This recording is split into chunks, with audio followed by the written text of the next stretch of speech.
Эта история произошла в Брянской области 20 лет назад, зимой. Вечерело. Лесничий Степаныч возвращался домой из заимки после очередного обхода лесного хозяйства. Конечно, можно было переночевать на заимке, как бывало иногда, но он решил вернуться, потому что обещал жене Маше прийти, у нее сегодня день рождения. На дворе январь. День выдался очень морозный и студеный.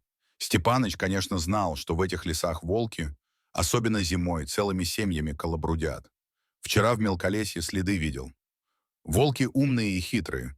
Простой человек подумает, увидев след волка, что это один зверь пришел.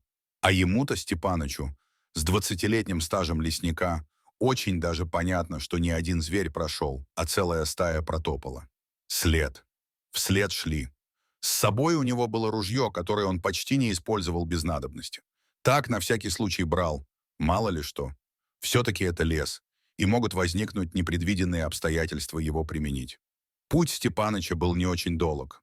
Вот выйдет из леса по лесной тропе, пересечет поле, а там уже и деревня его. В общем, версты 4.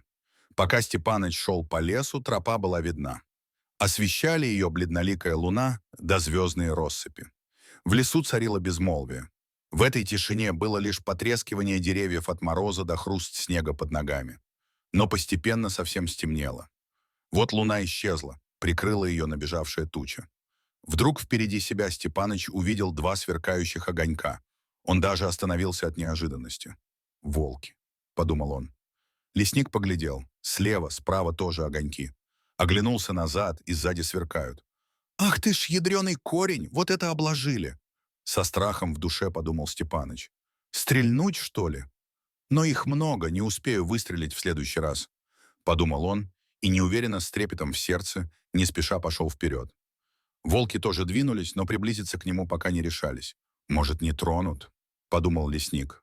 Он знал, что волки очень редко нападают на людей. Но сейчас зима, волки голодные, злые, а всем известно, что голод не тетка. «Видимо, как-то надо спасаться, лезть на дерево, другого выхода нет», — размышлял Степаныч. А волки все ближе и ближе подходят. И страх пронзил всю душу лесника. А тут, как на счастье, луна из тучи показалась. Осветила тропу, деревья. Степаныч решил лезть на дерево, но ружье не оставил. Хотя и неудобно с ним лезть. «Может, оно сейчас еще и пригодится?» — подумал он. Лесник немедля быстро ухватился за ствол сосны и, что было силы, стал подниматься, карабкаться вверх. «Чем выше, тем безопасней», — решил он. Ощупал ногой небольшой сук, который не дал ему сползти вниз на снег, ведь стволы у сосен высокие и обычно голые, а тут Степанычу повезло. Волки и опомниться не успели, как ушла от них добыча. Не добраться им до нее. Он взобрался наверх до первых сучьев и веток, примостился на один из них, более толстый, обхватил ствол обеими руками для надежности и невольно стал рассматривать семейство. Сначала к дереву подошел матерый, огромный волк, видимо, самец. Стал обнюхивать следы Степаныча вокруг дерева, а потом подошли другие волки. Ходили вокруг сосны, нюхали следы лесника, подняли голову наверх с жадностью, глядя на недосягаемую добычу. Спустя время, немного успокоившись, взяв себя в руки, Степаныч сломал соседние сухие сучки и со всей силы стал швырять их в стаю волков. Волки задвигались, но не ушли. Тогда Степаныч сделал из ружья выстрел вверх и резко бросил в них ружье. Волки от неожиданности мгновенно разбежались в разные стороны, а потом и вовсе скрылись в лесной чаще. Но лесник подумал, что слезать с дерева было еще очень опасно, ведь волки могут просто выждать свою добычу где-то рядом. Когда Степаныч шел по лесной тропе, он не чувствовал мороза, холода. А сейчас, посидев на дереве без движения какое-то время, его стало знобить, и мороз пробивался всюду, пощипывая все части тела. Подвигаться бы сейчас.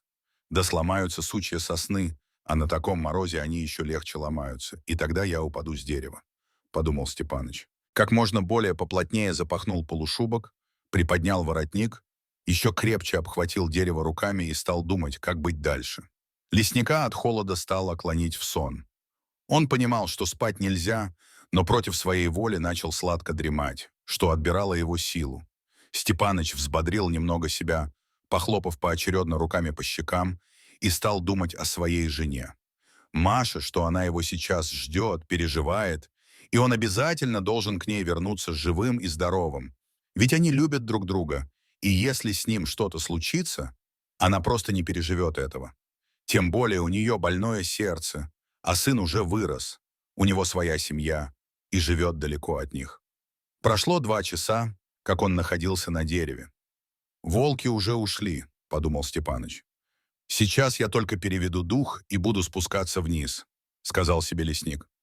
Собрав последние силы и волю в кулак, хватаясь за ствол одубевшими руками и опираясь ногами, стал спускаться вниз.